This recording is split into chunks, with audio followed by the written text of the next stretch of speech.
왜냐하면 모든 것을 자기 입장에서 생각했기 때문에 그렇습니다. 사람은 거의 대부분이 뭐든지 다 자기 입장에서 생각을 합니다.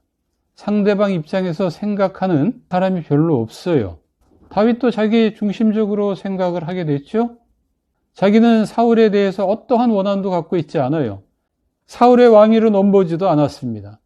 오히려 사울에게 도움이 되면 됐지 해를 끼치는 일을 한 적이 없어요. 이렇게 다윗 입장에서 생각을 해보면 사울이 자기를 죽이려고 한다는 거에 대해서 너무 억울한 거죠. 근데 사울 입장에서 보면 다윗은 요 주위 인물이면 틀림이 없습니다. 왜냐하면 사울이 죽인 자는 천천히요, 다윗이 죽인 자는 만만이라고 백성들이 했기 때문에 그렇죠. 이스라엘 백성들의 마음이 다윗에게로 가 있습니다. 지금 당장 다윗이 자기 왕위를 넘보지 않는다 할지라도 민심이 다윗에게 간 이상 언젠가는 자기 자리를 뺏을 수 있는 그런 여지가 충분히 있다고 사울은 생각을 하는 거죠. 그렇기 때문에 위험의 싹을 미리 자르려고 했던 겁니다. 그래서 다윗을 죽이려고 했던 거예요. 사울 입장에서 보면 다윗을 죽이려고 하는 게 전혀 이상한 게 아닙니다. 자연스러운 거예요.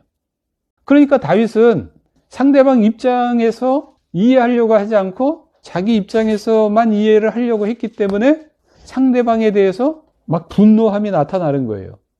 하나님께 원망과 항의성의 기도가 나오는 것도 마찬가지입니다. 다윗이 자기 입장에서 하나님을 봤기 때문에 그래요. 하나님은 공평하고 의로우신 분이다. 그렇기 때문에 악인은 멸하고 의인은 구원하고 높이실 것이다. 그런 생각이 항상 있는 거죠. 의인이 악인으로 인해서 고통받고 고난받고 죽임을 당한다? 다윗의 생각에서는 있을 수가 없는 일입니다. 당연히 하나님이 자기 편에 서야 되고 사울을 죽여야 되고 자기를 높여서 왕이 되게 해야 합니다. 그런데 현실을 보면 그렇지 않아요. 그러니까 하나님께 대한 원망과 불평과 항의가 나오는 겁니다. 다윗은 하나님 보고 나의 요새시며 피난처시라고 말씀합니다. 우리도 그렇게 기도할 때 그러죠? 하나님은 나의 요새십니다. 나의 피난처이십니다. 나를 원수로부터 구원해 주세요. 그럼 한 가지 묻습니다. 하나님에게 있어서 여러분들은 누굽니까? 무엇입니까? 그 생각해 본 적 있습니까? 하나님은 예수님을 보고 이는 내 사랑하는 아들이요 내 기뻐하는 자라고 했습니다. 그러면 나는 하나님의 사랑하는 자요 기뻐하는 자가 맞습니까? 하나님 입장에서 보면 나는 원망이나 불평이나 항의나 하는 사람 아닙니까? 우리는 그걸 생각하지 않아요. 항상 내 입장에서만 생각을 합니다. 여러분 삼국지를 보면은 상대방 입장에서 자신을 보려고 하는 그런 내용들이 굉장히 많이 나와요. 특히 제갈공명 같은 경우는 더합니다. 상대방이 어디로 공격을 해올 것인지, 얼마만한 군사력으로 공격할 것인지 그거를 미리 다 알고 있어요. 어떻게 알고 있느냐? 그쪽 입장에서 생각을 해보는 겁니다. 내가 그쪽 장수라면 어디로 공격을 해 들어갈 것인가? 어디에 더 많은 군사를 배분할 것인가? 그렇기 때문에 제갈공명 같은 경우는 항상 마음의 여유가 있습니다. 웃으면서 상대방의 공격을 다 막아내요.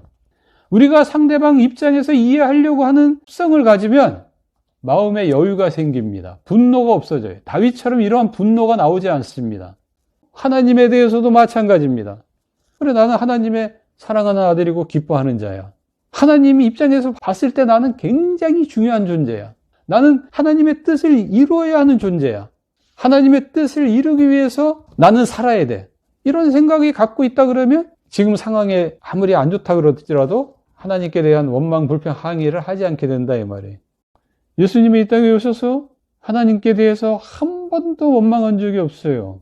한 번도 불평한 적이 없다고요. 왜냐하면 하나님을 너무 잘 알아요.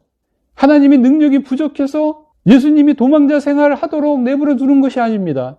하나님이 예수님을 사랑하지 않아서 십자가에서 고난을 받고 죽게 내버려 둔 것이 아니다 이 말이죠.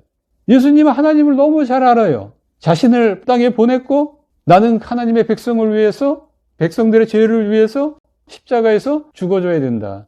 온갖 고난과 모욕과 조롱과 고문을 받겠지만 그래야만 하나님의 백성들을 구원할 수 있다. 나는 그 하나님의 아들이다. 하나님이 기뻐하는 일을 해야만 하는 자녀다. 그런 생각이 예수님한테 있는 거죠. 우리가 하나님 입장에서 생각을 한다 그러면 다윗과 같은 이런 기도는 하지 않게 됩니다. 바울도 도망 다녔지만 하나님께 구원해달라는 기도하지 않습니다. 하나님께 원망불평, 항의 이런 기도 일절하지 않아요. 도망을 다녀도 여유가 있습니다. 오히려 남 걱정해요. 그지? 바울 같은 경우도 지하 감옥에 갇혔는데 하나님이 지하 감옥문을 확 열고 도망갈 수 있게 해줬는데 바울과 실라가 안 도망갔어요. 간수장이 도망간 줄 알고 자결 하려고 했는데 멈추라 그랬단 말이에요. 오히려 남을 염려를 해주고 걱정을 해주는 그런 상황으로 가게 된다 이 말이에요. 내가 이 땅에서 부와 명예와 권력을 잡고 사는 것이 목표가 아니라 내가 하나님의 영광을 위해서 살아야 하는 것 자체만으로도 내가 기뻐할 수 있다 그러면 나는 여유를 가질 수 있다 이 말이에요. 심지어 내가 죽는다고 할지라도 순교당한다 할지라도 여유를 가질 수 있다 이 말이에요. 스데반의 경우처럼 우리 봤잖아요. 하나님 우편에서 일어서셔서 받아주신다 이 말이에요. 내 영혼을. 그거면 다지 뭘 더 바라겠습니까 우리가. 그러니까 나한테 해를 가거나 나한테 억울하게 행동을 하거나 이런 사람들에 대해서 아 그래 그럴 수 있겠다 이렇게 생각하고 여유를 가지면 돼요. 지금 내가 당장 그 사람이 왜 그러는지 모른다 할지라도 아, 그래 뭔가 이유가 있겠지. 아, 그래 그럴 수 있어. 이렇게 생각을 하고 여유를 가지면 돼. 남편이 왜 저렇게 행동할까? 아, 그래 그럴 수 있겠다. 시누이가 왜 저렇게 행동할까? 아, 그럴 수 있겠다. 자식이 왜 저렇게 갑자기 엇나갈까? 아, 그럴 수 있겠다. 직장 상사가 들깨처럼 그렇게 한다. 개지랄 떤다. 아, 그래 그럴 수 있겠다. 당장 이해가 안 돼도 그렇게 그런 식으로 생각을 해서 마음의 여유를 찾으면 된다고. 그리고 좀 더 살펴보면 되죠. 그리고 가장 중요한 하나님이 있잖아요. 하나님이 결국은 내 편이 되셔서 모든 것이 합력하여 선을 이룬다고 돼 있잖아요. 좋게 해준단 말이에요, 하나님이. 그러니까 더 여유를 가질 수 있죠. 예수님이 항상 뭐라 그랬냐면 나는 항상 내 마음에는 평화가 있고 내 마음은 항상 기쁘다 그랬어요. 그 주님이 주신 평안과 그 기쁨을 빼앗기지 마세요. 사람들로 인해서.